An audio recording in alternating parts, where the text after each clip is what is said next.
J'aime tellement te voir sourire. Je suis tellement heureuse avec toi.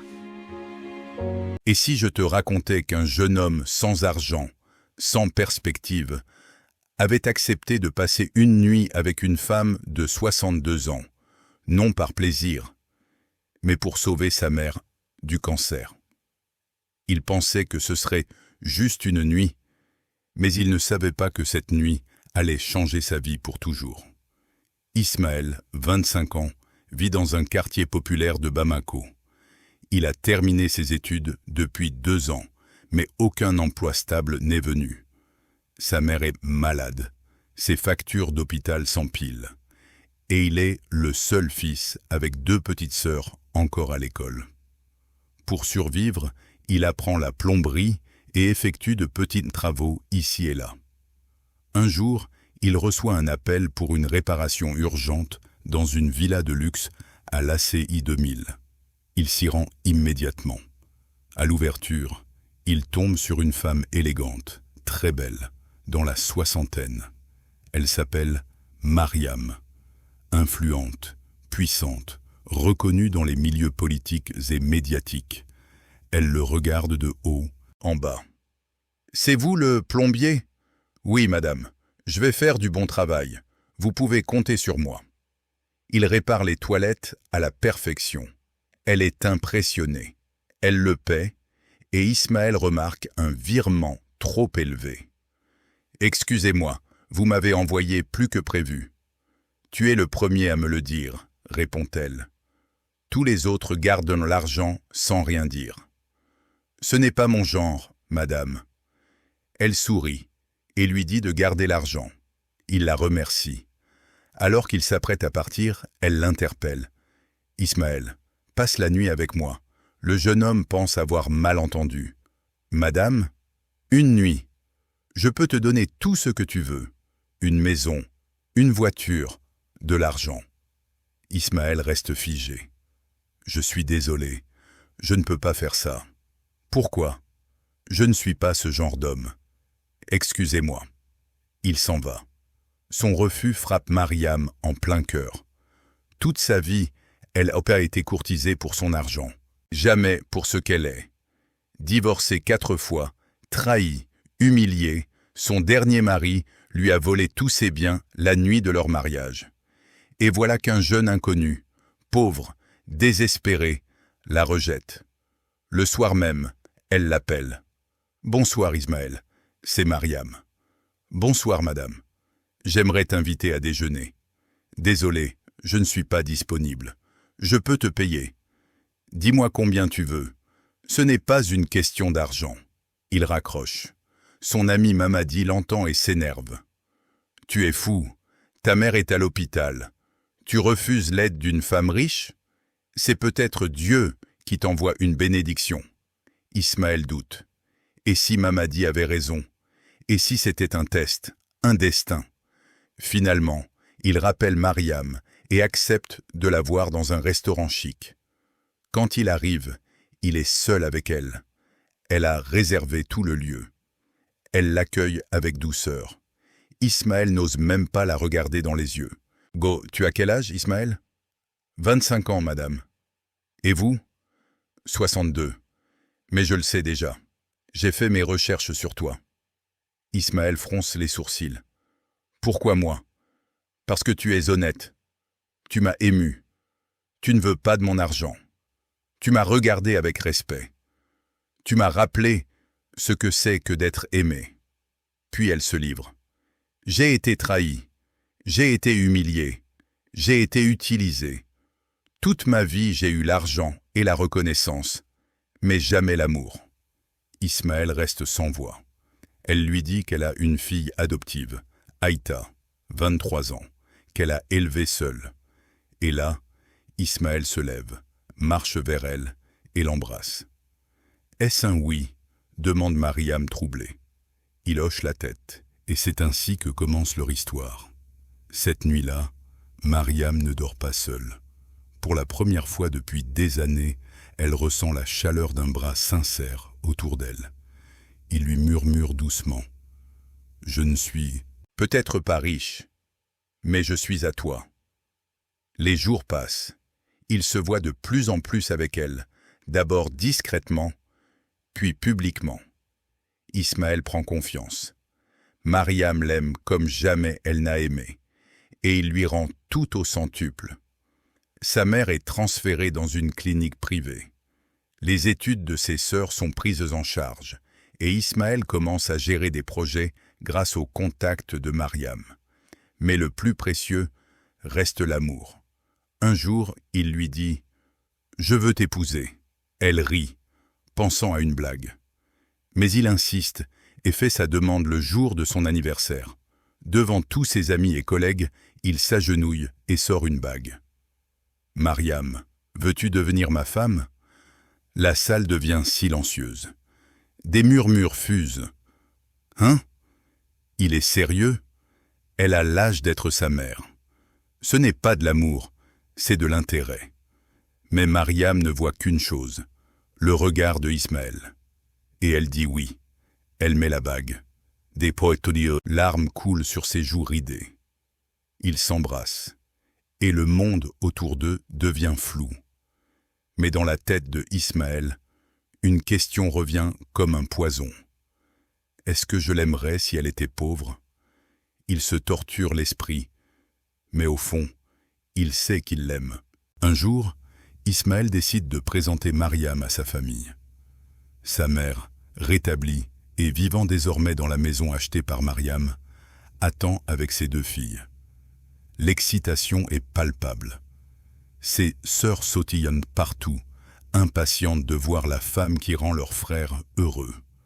La voiture s'arrête. Mariam sort, élégante comme une reine. Silence. Les sœurs se figent.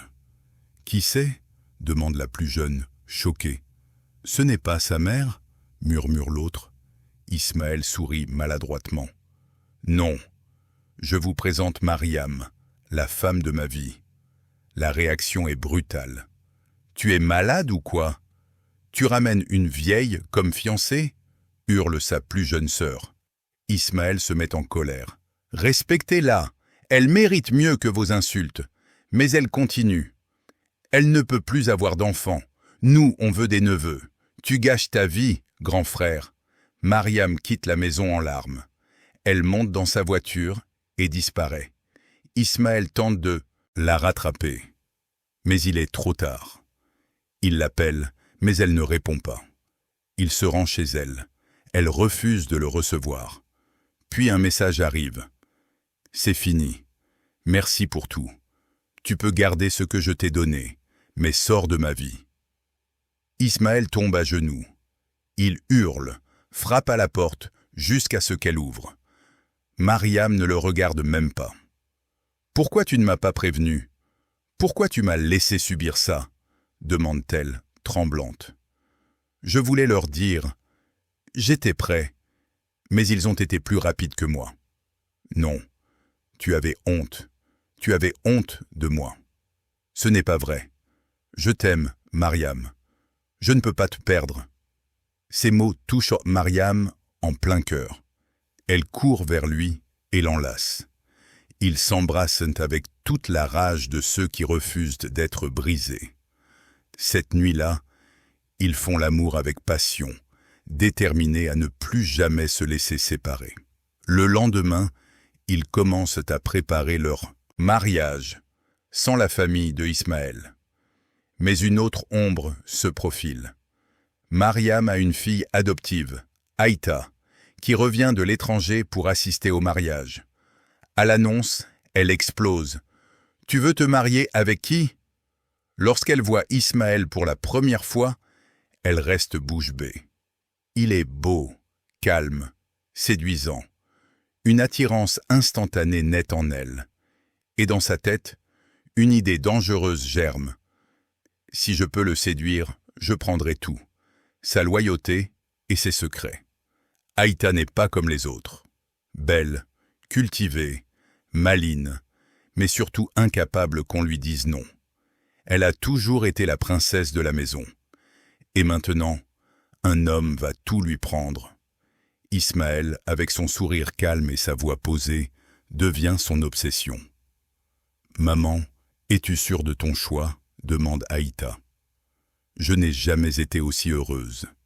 Il me donne ce qu'aucun autre ne m'a donné. » Mais pendant que Mariam rêve de son mariage, Aïta commence son jeu. Elle croise Ismaël dans le salon, en robe courte, très courte. Elle s'approche, le regarde de haut en bas. « Tu es vraiment beau. » Ismaël recule. « Merci, mais je suis ton futur beau-père. » « C'est drôle que tu dises ça. Tu pourrais être plus que ça, tu as mon âge. » Il ne répond pas, mais les jours passent, et Aïta pousse plus loin. Elle entre dans sa chambre sans frapper, se penche trop près, glisse des mots ambigus. À chaque fois, Ismaël la repousse. « Je ne t'aime pas, Aïta. Je suis avec ta mère, c'est tout. » Elle s'en moque. Elle veut le briser. Un jour, pendant qu'ils dînent tous ensemble, elle recommence. Cette fois, elle lui caresse la jambe sous la table, en présence de Mariam. Ismaël se sent mal à l'aise, quitte la table. Mariam le suit. « Tout va bien ?»« Oui, juste un coup de chaud, » ment-il. Mais en réalité, il commence à craquer. Il ne sait plus quoi dire, ni faire.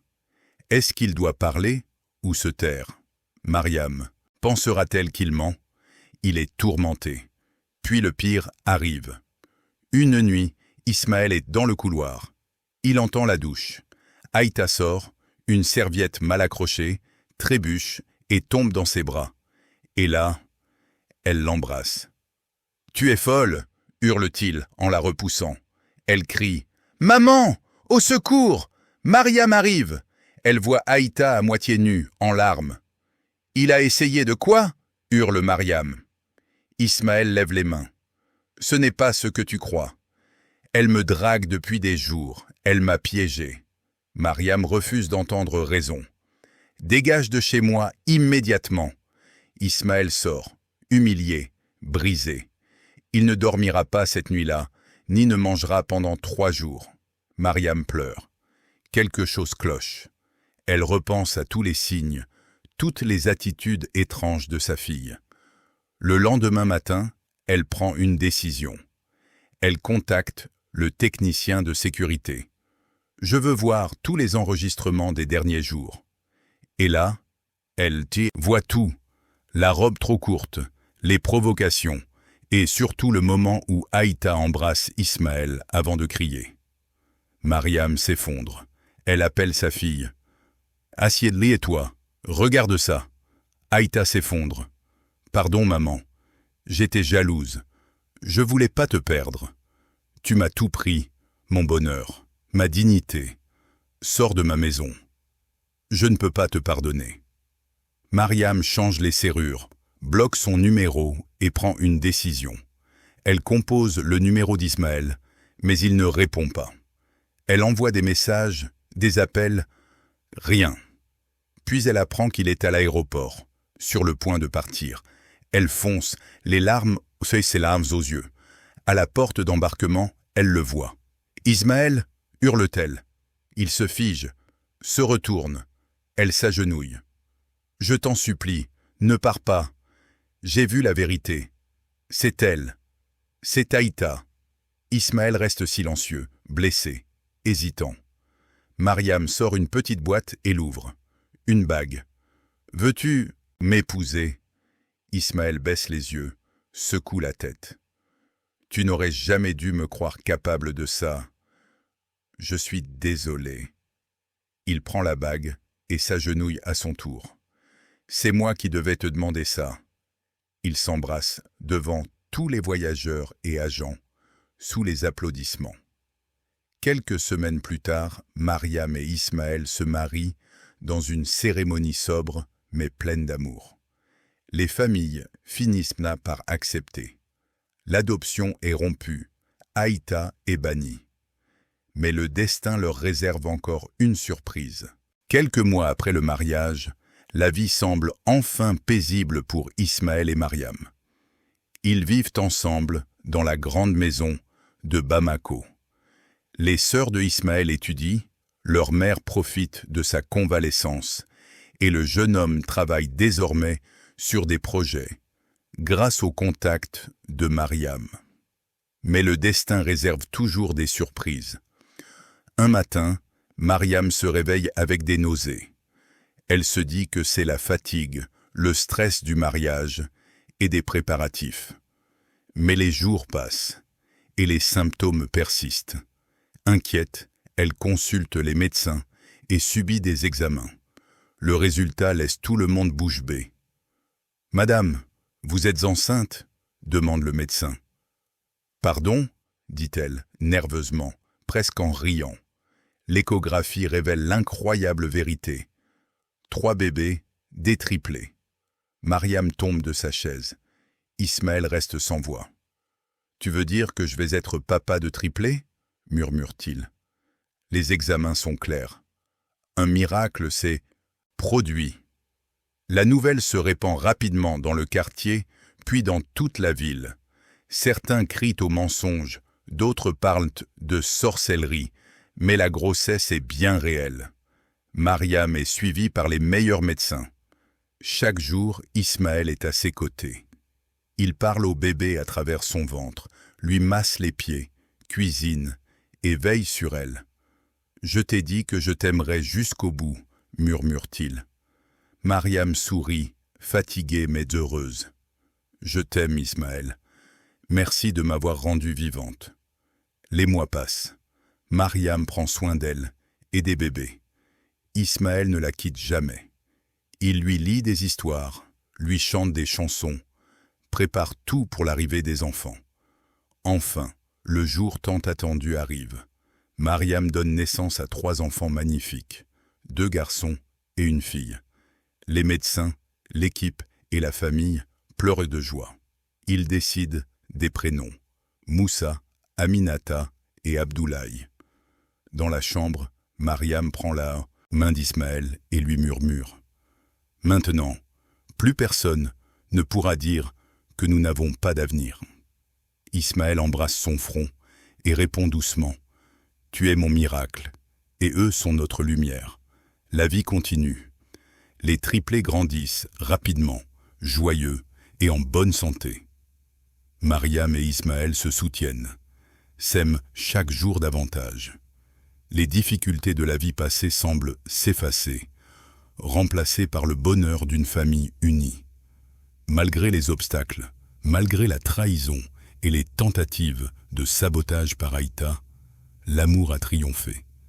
Ismaël comprend que l'âge, les richesses ou les jugements des autres n'ont aucune importance face à la sincérité et à la dévotion. Les journées sont remplies de rires et de jeux. Les soirées de Mariam et Ismaël sont calmes et intimes. Il la prend par la main, lui sourit, et elle sait que chaque moment est précieux. Les enfants dorment paisiblement, et la maison, autrefois marquée par la peur et le doute, est désormais un havre de bonheur. Ismaël parle aux triplés, leur raconte des histoires du passé, des histoires d'amour et de courage. Mariam l'écoute, le regarde avec admiration. Ils savent que leur famille est un miracle, né de l'amour, de la confiance et de la persévérance. Et ainsi, la vie continue, belle, sincère et remplie d'espoir.